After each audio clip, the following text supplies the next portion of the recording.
Esto es Reflexiones de Café. Estoy en el Museo de San Joaquín y Santa Ana, en el convento con el mismo nombre, en un lugar lleno de tesoros con su director, Jesús del Río. Jesús, bienvenido y muchas gracias. Gracias a ti, buenos días. Jesús, quería empezar preguntándote un poco por la historia de este lugar, que me cuentes un poquito. ¿Dónde estamos, verdad? Bueno, pues mira, este Real Monasterio se funda en el 1161 en una localidad al norte de Palencia, concretamente en Perales. En esos entornos, en esos años, pues se produce un momento de relajación, un momento de sosiego, que unas monjas pues se rebelan y deciden trasladarse a una nueva ubicación donde puedan desarrollar esa faceta cisterciense. Tenían tres opciones, uno era Medina de Río Seco, otra era Palencia y la otra era Valladolid. La que menos posibilidades tenía era Valladolid, por su lejanía con Palencia, pero hubo una circunstancia que motivó la decisión de venir a Valladolid y fue que la corte pues se instalaba en nuestra ciudad.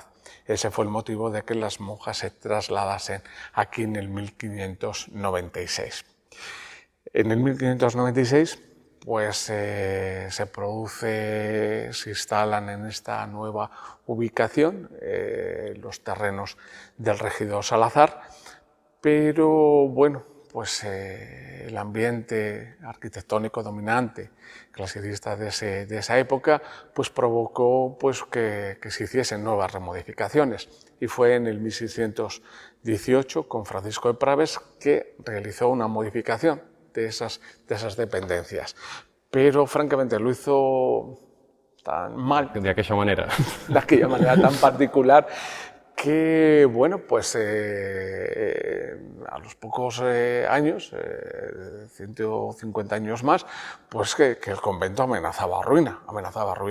Ese fue el motivo de que las monjas, valiéndose esa condición de ser fundación real, solicitasen al rey Carlos III pues la construcción de un nuevo monasterio en el 1787. Y ese monasterio que se construye en esa época es lo que vemos hoy. Efectivamente, justo. Me he alargado un poquillo desde el 1161 hasta el 1787 para poder ubicarnos efectivamente. Y ya toma la forma final que hoy podemos visitar. Que aquí. es la que podemos actualmente observar. Bueno, muy bien. Si te parece, Jesús, vamos a recorrer un poco de esas joyas. Perfecto, que están escondidas acá estupendo, dentro. será un Genial. placer. Estamos en la iglesia que realizó Francisco Sabatini, como hemos comentado anteriormente, en el 1787, y bueno, pues estamos en un recinto realmente envidiable y extraordinario. Precioso. Que aparte tiene tres joyas. Tres joyas. Bueno, y tres Goyas. Y tres Goyas, efectivamente. Creo sinceramente que por sí, el simple hecho de venir y ver este espacio museístico, creo que merece la pena ya acercarse a esta institución. Esta iglesia realizada en el 1787 por Francisco Sabatini es una obra realmente fantástica en todos los ámbitos. Tal es así que está considerado como la mejor obra arquitectónica de Francisco Sabatini. Francisco Sabatini, recordamos un poquito, entre sus obras más importantes, realiza la Puerta de Alcalá, la Capilla Real de Aranjuez, los Jardines Reales, el Museo de Reina Sofía. Es decir, quiero decir que hace un compendio de obras arquitectónicas realmente muy significativas e importantes. Pues que sepan que la mejor está acá en Valladolid. Que está aquí en Valladolid.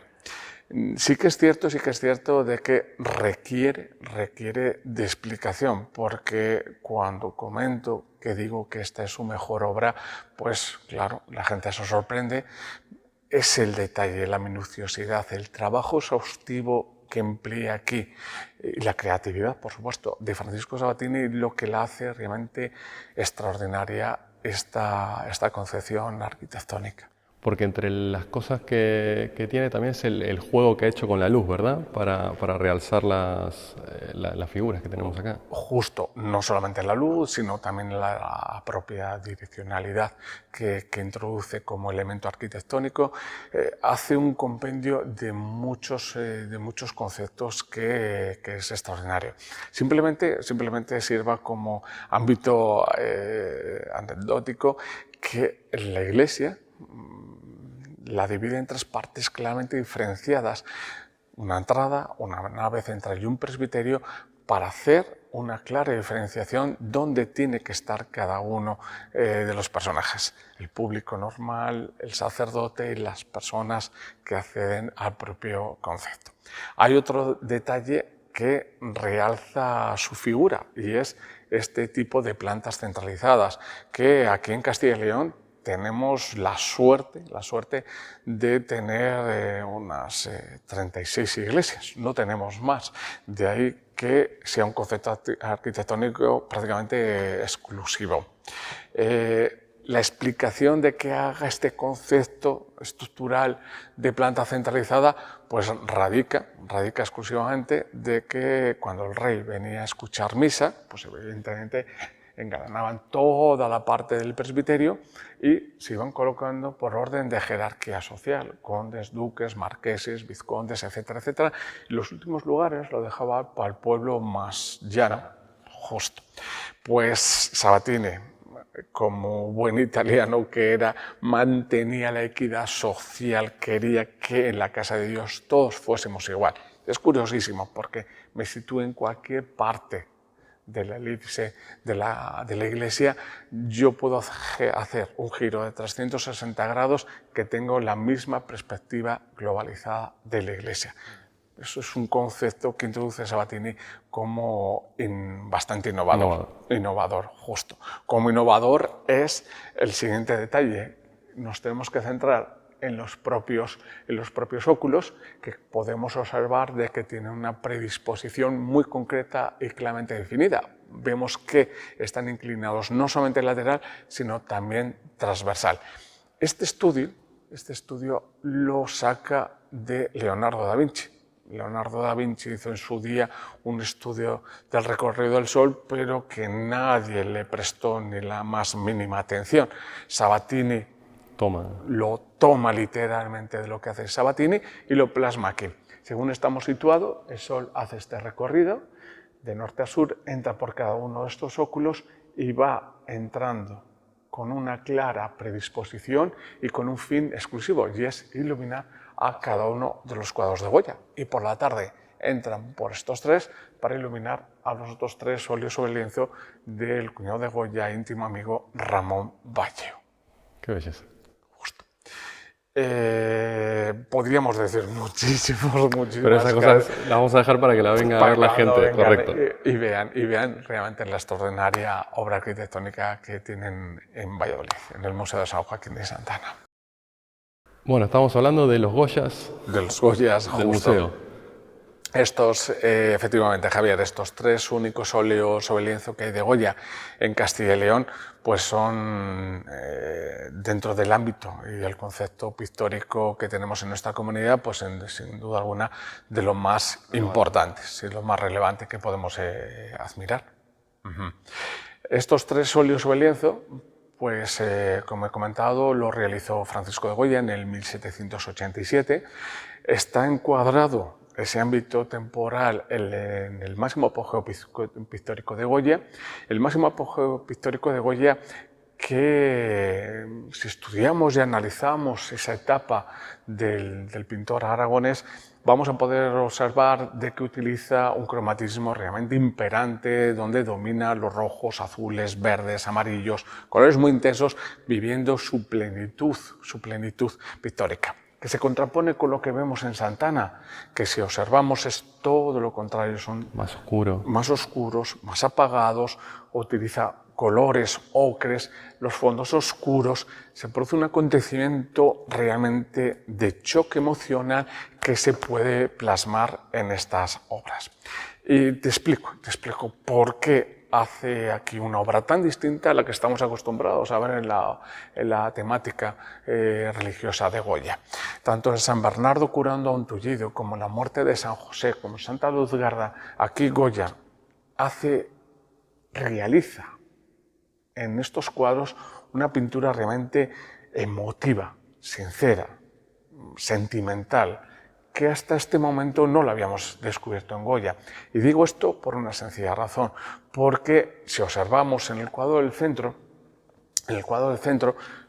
lo denomina muerte o tránsito de San José, pero tenemos que ahondar, tenemos que profundizar en lo que Goya pinta, porque simplemente al ver este título, pues damos por hecho de que, como bien dices, muerte de San José, pues San José tumbado en la cama, fallecido, al fondo la Virgen María y en un primer plano Jesucristo.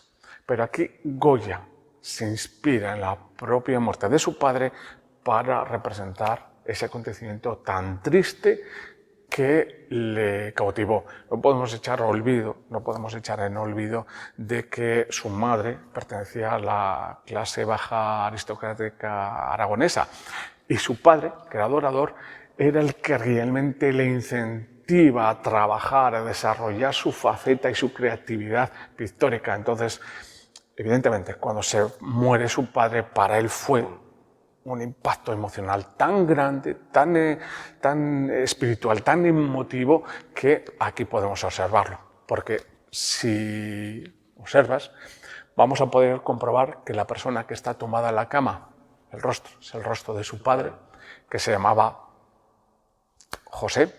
Al fondo estaríamos viendo el rostro de la madre de Goya, de su madre en gracia, porque ese retrato aparece en el quitasol de Goya, en la cacharrera, en la vendimia, en tantísimos cuadros donde Goya repite el rostro de su madre. Y de forma sobreimpresionada, en un primer plano, no estaremos viendo a Jesús, sino al propio Goya cuando tenía 42 años.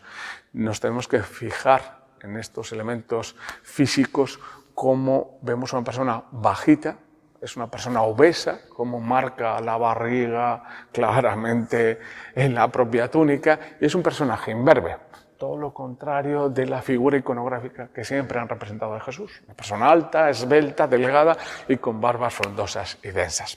Con esto lo que quiero decir es que aquí encontramos una pintura en la cual Goya no pinta para los demás, no necesita expresar un acontecimiento histórico, un acontecimiento real para transmitir al público. Aquí por primera vez, Goya pinta para él. Necesita exteriorizar ese sentimiento de tristeza, de abatimiento, de amargura que tiene en su interior y lo plasma en estos trabajos pictóricos que vemos en la iglesia de San Joaquín y Santa Ana. Qué historia bonita.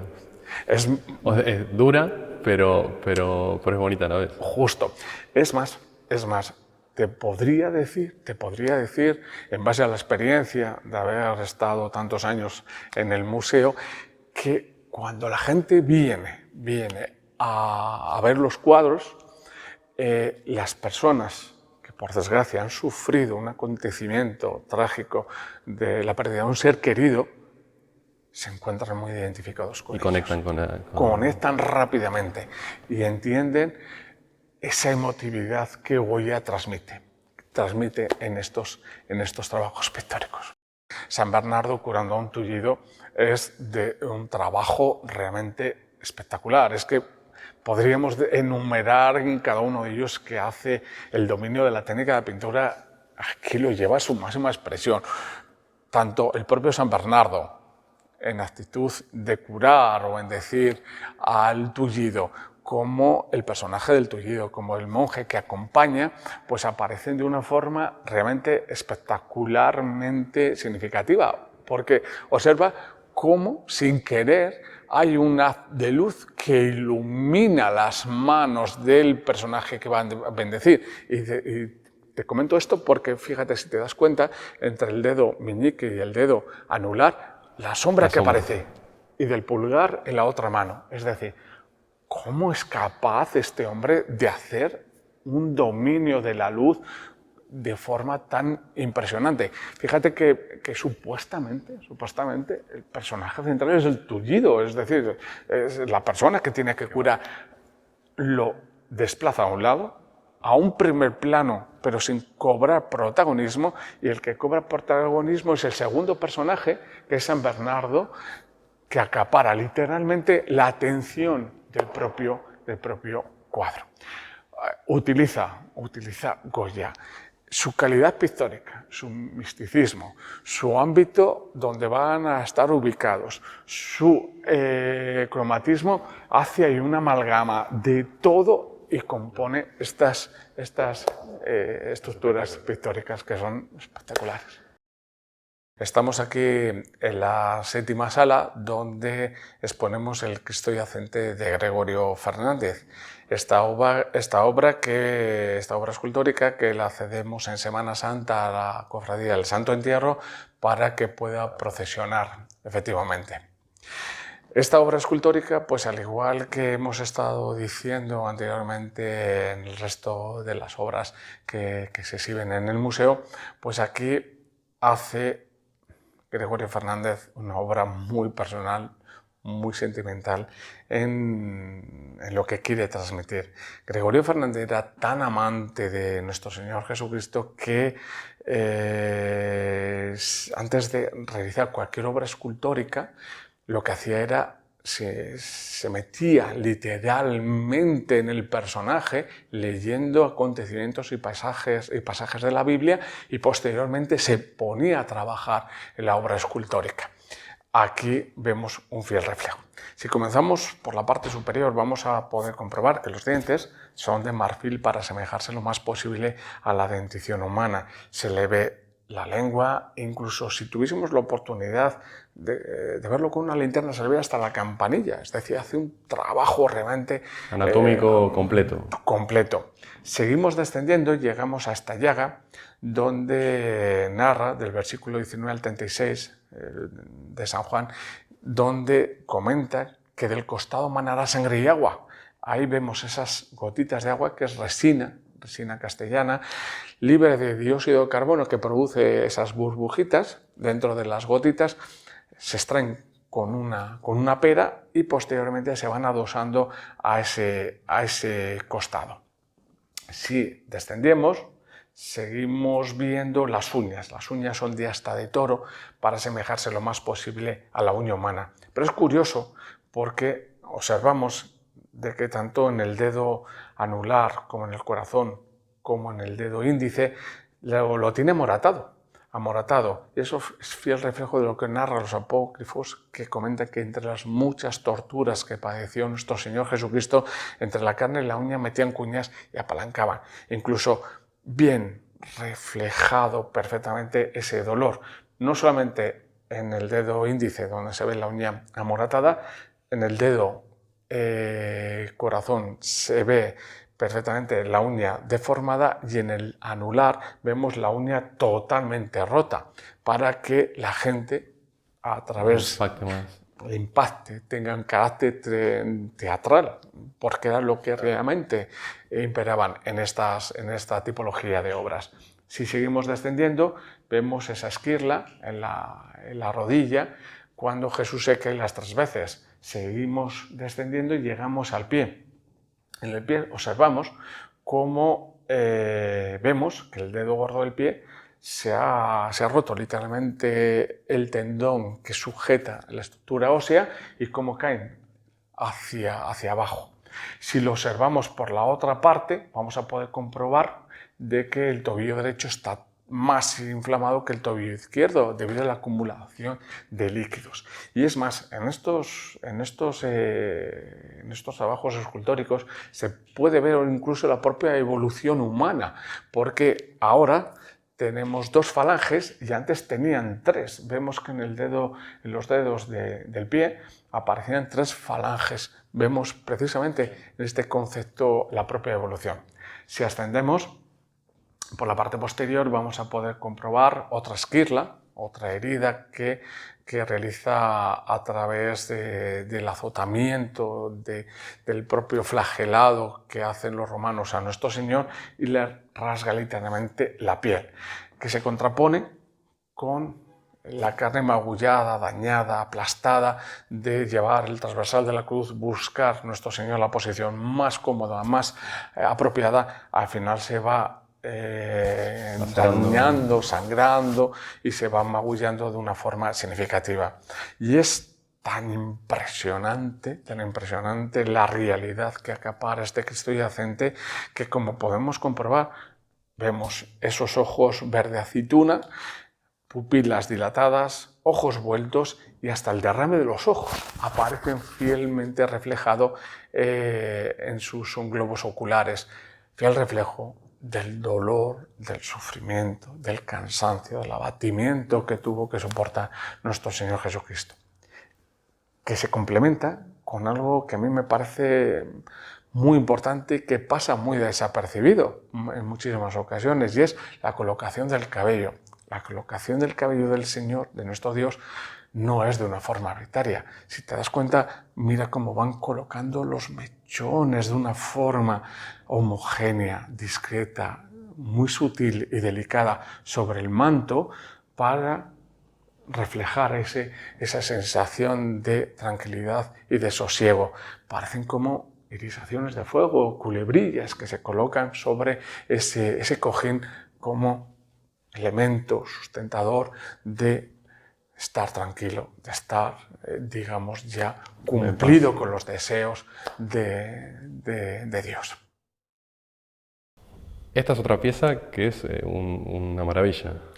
Efectivamente, Javier, esta es una de las joyas que tenemos en el museo, y que, por desgracia, ¿qué te podría decir? Que en torno al 90%, 95% de las personas que vienen al museo se han perdido, yo creo, que una de las joyas que tenemos en esta institución.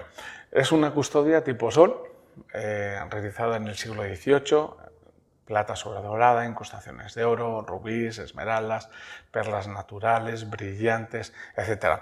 Pero claro, la gente, cuando viene, hace rápidamente comparativa, pues la de Toledo, la que hay en Zamora, o la que hay en León, o la que hay en Burgos, rápidamente. Aquellas, pues claro, tienen un compendio de oro mucho mayor que la que estamos viendo, pero no me voy a eso no es lo importante. Claro, lo realmente significativo es lo que diseña el propio arquitecto Sabatini, y es, en ese cristal de roca, mirad cómo está grabado la cruz de Cristo. Y digo el cristal de roca porque es muy curioso, porque el cristal de roca tiene las propiedades de la refracción. Si observamos en la iglesia, cuando Sabatini diseña el retablo, no aparece ninguna imagen de Cristo crucificado, y esto estaba prohibido. En el Concilio de Trento se establece que efectivamente, que la imagen de Cristo tendría que aparecer en los altares mayores como fiel reflejo de una representación cristiana. Aquí Sabatini se lo salta, no coloca ninguno, pero inventa esta auténtica maravilla. Esta joya de platería se la encarga a un platero aquí de la calle Platerías, que se llamaba Francisco Benavides, y realiza esta auténtica maravilla, con el propósito de que esta custodia se colocaba en el altar, y cuando hiciese sol, el sol entraba por la linterna, incidía sobre ese cristal de roca, y aparecía la imagen del crucificado, 1,80 m, 1,70 m, 1,80 m por 70-60 centímetros de ancho. No sé si era la pretensión o la imposición que quiso comentar al propio platero Francisco Benavides su inicial intención, pero lo cierto es que hoy lo conoceríamos como una diapositiva, y Sabatini pues lo introdujo a través de este elemento que era el cristal de roca. Y todos contentos. Y todos felices y contentos. Jesús, ahora estamos en una exhibición de vestuario. Justo, así es. Bueno, pues el museo sabes muy bien que es un museo con pocos recursos económicos, pero siempre es motivador, siempre es, para mí resulta muy aliciente, pues que pintores jóvenes, exposiciones, conciertos, actos culturales, pues vayan siendo parte también íntegra de la actividad del museo. En esta ocasión, pues gracias a mi amiga Pilar, pues hemos conseguido realizar esta exposición con muchísimo esfuerzo, con muchísimo trabajo, pero al final lo hemos conseguido. Hemos adaptado las celdas antiguas De las hermanas y hemos conseguido pues integrar los ornamentos sagrados y litúrgicos que tenían las religiosas y irlo componiendo con ropas, reproducciones exactas y verdaderas desde la época de los Reyes Católicos hasta Carlos II, pasando por supuesto por Felipe III, Felipe IV, etcétera, etcétera, etcétera, hasta hacer un compendio de un textil, tanto masculino como femenino, tanto de reyes como de reinas, bastante importante y significativo. Porque en esa época la moda un poco la marcaba España, ¿no? Totalmente, totalmente. Me alegro muchísimo de que me hagas esta pregunta, porque ahora... Sí, que si París, que si Italia... Milán, que si Nueva York, justo, pero España era vanguardista en el ámbito de moda. Tal es así que esos resquicios, y hay a veces que me alegro mucho, me alegro enormemente que un personaje como Amancio Ortega pues sea también buque insignia de Zara y que muestre un poquito lo que ella en épocas anteriores era precursora a la propia moda española. Aquí, pues vestir a la española era algo pues muy importante porque era muy copiado por parte de las cortes de otras naciones. Aquí vemos esa estructura ceñida en las caderas, realzando la figura corporativa de la propia mujer, ¿no? Esos cuellos lechuguinos que realzan y estilizan el cuello de las mujeres, acompasado no solamente con esas mangas tan particulares y tan sumamente extraordinarias. Fíjate, por ejemplo, si te observas en cada uno de los componentes, pues aparecen mangas, composiciones totalmente diferentes a lo largo de los años. A diferencia del vestir de los reyes, que era bastante sincronizado en el punto de vista de que resulta bastante monótono. Calzones, calzas, colores negros, gorros que no salen un poquito de su ámbito de actuación más peculiar, ¿no? Pero en cambio las mujeres eran más vanguardistas, introducían conceptos mucho más dinámicos a la hora de poder mostrar su creatividad e imaginación.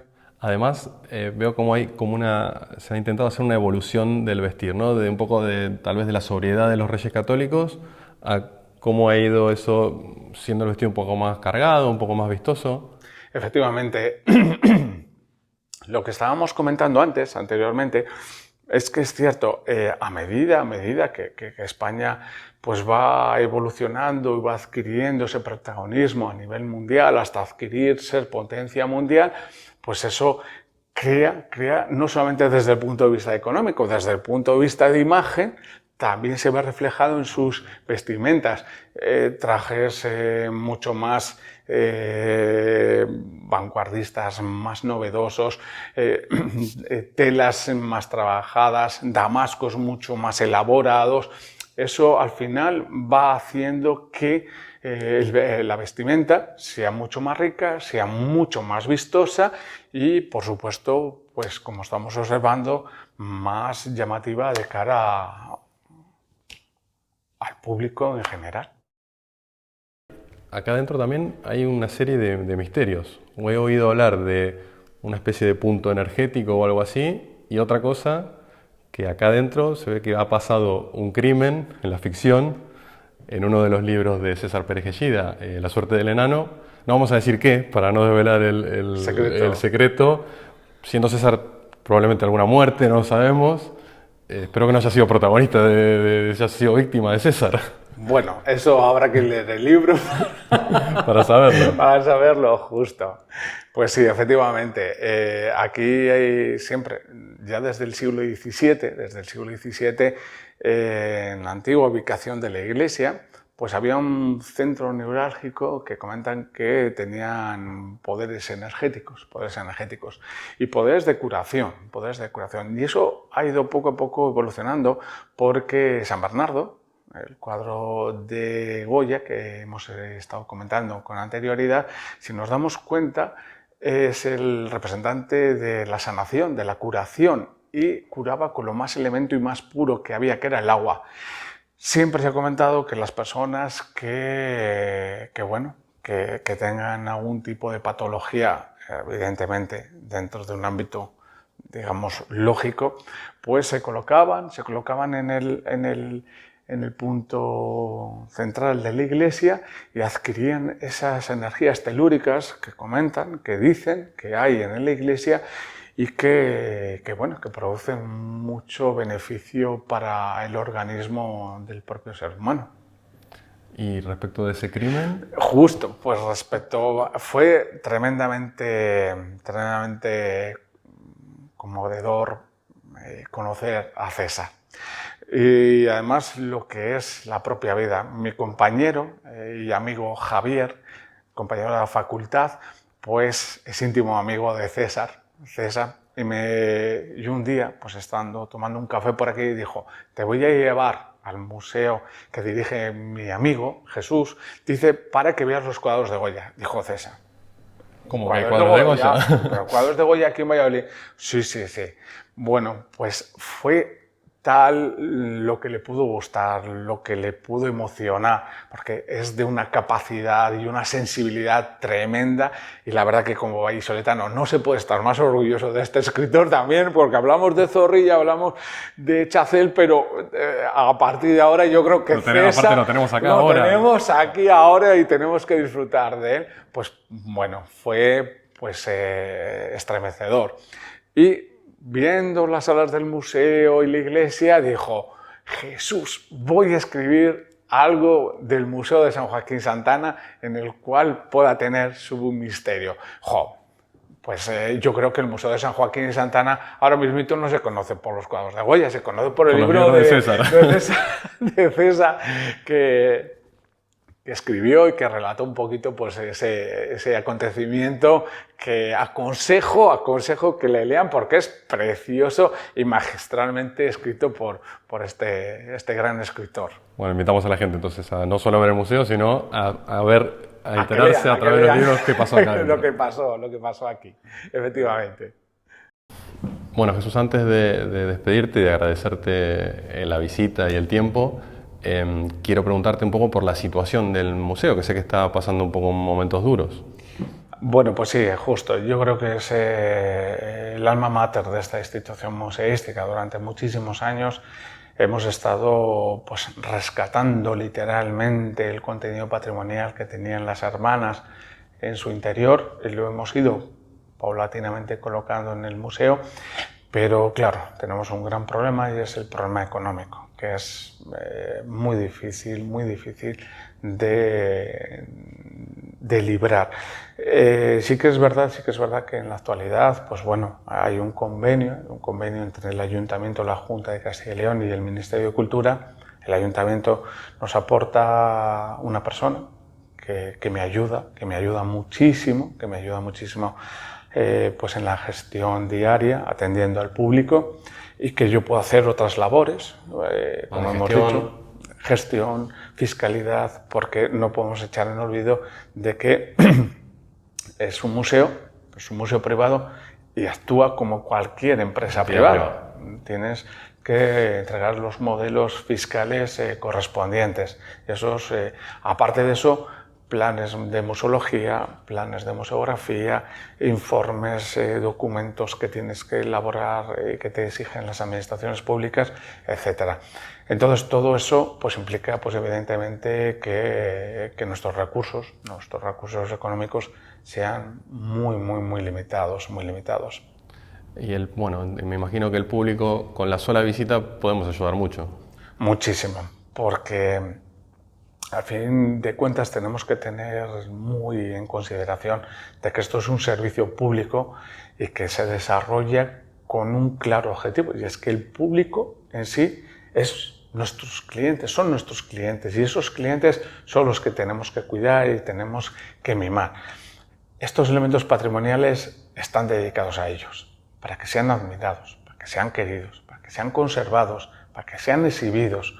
Pero claro, también es cierto de que por parte de la propiedad exige una responsabilidad, pero también exigimos por parte de las administraciones públicas ese compromiso de que esos clientes también se vean satisfechos con una exposición de sus elementos patrimoniales acorde a lo que se exige en la realidad.